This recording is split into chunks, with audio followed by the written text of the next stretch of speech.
안녕하세요. 영어 재미지나의 진아쌤이에요. 오늘은 토익 재미지나 35번째 시간 Part 7 추론 문제에 대해서 배워보도록 하겠습니다.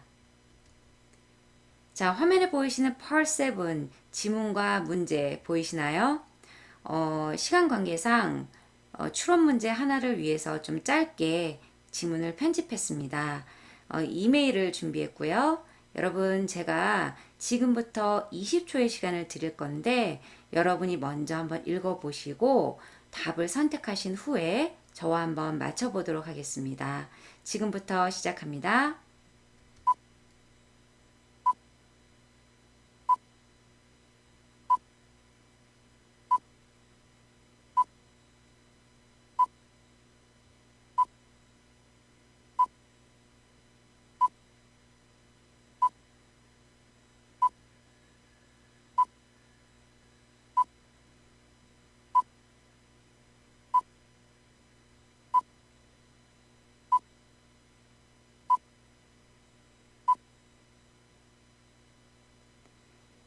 자, 20초의 시간이 끝났는데 여러분 정답 선택하셨나요?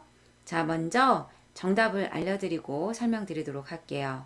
이 문제의 정답은 B번 He plans to move soon이 되겠습니다.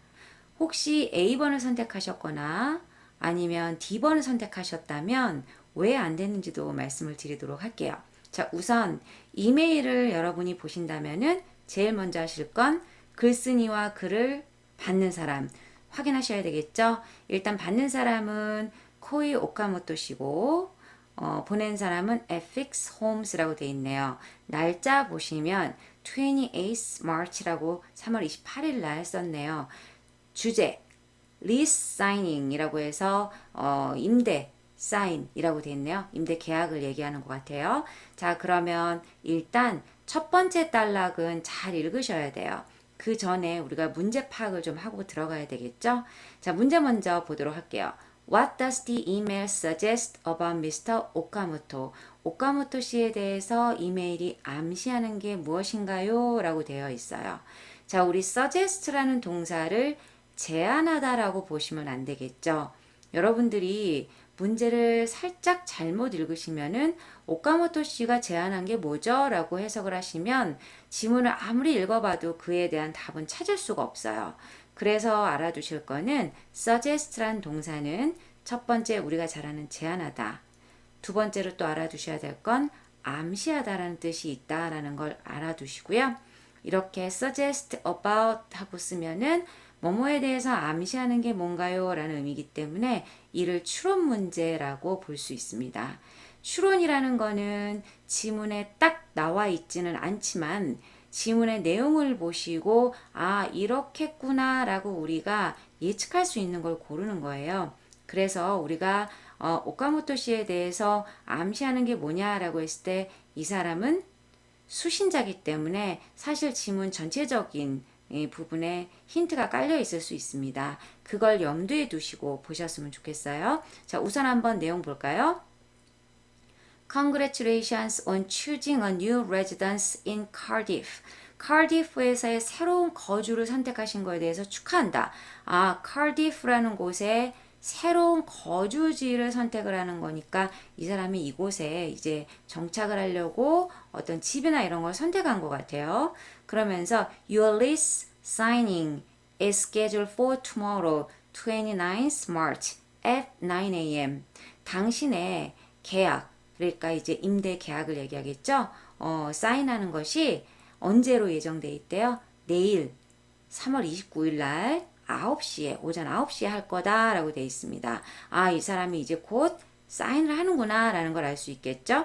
It is a 2-year lease starting in April. 자, 4월부로 2년의 기간이 이 리스가 된대요. starting이라는 건 이제 뭐부로 그때부터 유효한이란 뜻이 있으니까 4월부로 유효한 거죠. 4월부터 2년의 기간에 리스가 있을 거라고 돼 있고 Please bring proof of employment. 자, 고용 계약을 가져오래요. 예를 들어 pay stub 같은 경우면 이제 뭐 급여 명사서 같은 걸 얘기하겠죠. 이런 걸 가져오라고 얘기되어 있네요. 자, 여기까지 지금 제가 좀 짧게 끊어서 문장을 보여드렸는데 이때 우리가 보면 이 사람이 오카모토 씨가 카디프에 이제 정착을 해서 살 건가 보다라는 걸 보실 수가 있고 그 부분을 보시고 우리가 예측할 수 있는 건 뭐예요?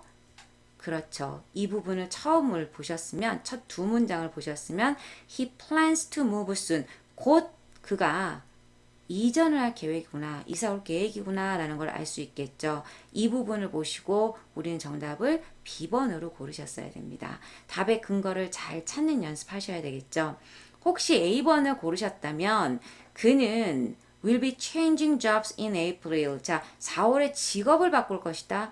직업을 바꾼다는 내용은 없어요. 직업은 그대로 있으면서 뭐 거주지만 옮길 수도 있는 거니까 이것까지는 우리가 확인할 수 있는 내용이 없습니다. 자, C번에 he currently lives near his land road. 자, 임대를 하는 사람, 그러니까 집주인 근처에 산다는 건 이것도 알 수 없는 내용이고요. D번도 좀 헷갈리셨겠지만 우리가 아까 2-year lease라고 했기 때문에 he plans to stay in Cardiff for only 1 year. 이건 말이 안 되겠죠. 2년의 기간의 리스를 사인할 거라고 했기 때문에 정답에서 제외하시고요. 우리는 여기서 예측할 수 있는 건 그가 곧 이사를 할 계획이구나 라는 걸 보시고 정답 B번 하셨어야 됩니다. 자, 추론 문제에 대한 팁을 좀 볼까요? 일단 문제 유형 볼게요. What is implied? imply란 동사가 쓰였다면 이것도 추론이에요. 이메일에서 암시되는 건 뭘까? Who most likely is Miss Lee? 자, most likely가 있다면 이것도 추론이죠. Miss Lee가 누구일 것 같냐? 지문에 이 사람 누구란 말 없어요. 하지만 어떤 내용을 보고 이 사람이 뭐 하는 사람일 것 같다라는 걸 우리가 추론해서 답을 선택하셔야 되고요. 좀 전에 보셨던 문장과 같은 거죠. What does the email suggest about Mr. Kim? 킴이란 사람에 대해서 암시되는 거 뭐냐? 그리고 what is suggested about the office in Seoul? 서울에 있는 사무실에 대해서 암시되는 거 뭐냐? 이렇게 suggest about이라고 쓰면 암시하다라는 뜻으로 여러분 보셔야 돼요. 기억해 두도록 합니다. 자, 문제를 정확히 읽고 파악하자. 어떤 문제든 문제를 제대로 읽으셔야 돼요. 특히 suggest 주의하시라고 그랬죠. 자, 첫 번째 문장은 What does the woman suggest? 여자가 제안한 게 뭐냐? 보통 이제 우리가 suggest는 제안에 대한 내용은 LC에서 우리가 많이 접하게 돼요. Part 3 또는 Part 4 이런 경우에는 조금 등장을 하는 편이죠. 그러니까 suggest가 제안하다라는 뜻도 있다는 걸 알아두시긴 하셔야 돼요. 하지만 RC에서 특히 Part 7에서 잘 나오는 뜻은 What does the email suggest about Mr. Kim? Mr. Kim에 대해서 암시하는 게 뭐냐? 이때는 우리가 제안이 아니라 암시하다라는 뜻으로 꼭 파악을 하셔야 됩니다. 자, 그리고 마지막으로 말씀드릴 거는 지문 전체를 읽어야 답을 추론할 수 있는 문제가 많이 출제된다. 추론이나 나추론 문제는 특히나 전체적으로 답의 근거가 있는 경우가 있어요. 그래서 만약에 개 중에 문제가 뭐 2개나 3개, 4개가 붙어 있다면 추론 문제나 이런 거를 좀 마지막에 푸시는 걸 권합니다. 거의 읽으셔야 되는 경우가 있어서 다른 문제를 좀 먼저 풀면서 보시면서 내용 파악이 좀 많이 된 채로 추론 문제를 보시면 여러분이 조금 더 문제를 푸시는데 도움이 되실 거라고 봅니다. 자, 오늘 수업 내용은 여기까지 보시도록 하고요. 다음 시간엔 토익 재미지나 36번째 시간 Part 7에 대해서 좀 더 배워보도록 하겠습니다. 오늘 여기까지 합니다. 수고하셨습니다. 영어 재미지나의 수업이 좋으셨다면 구독과 좋아요를 눌러주세요. 여러분의 관심 설정은 좋은 컨텐츠를 만드는 데 큰 도움이 됩니다. 감사합니다.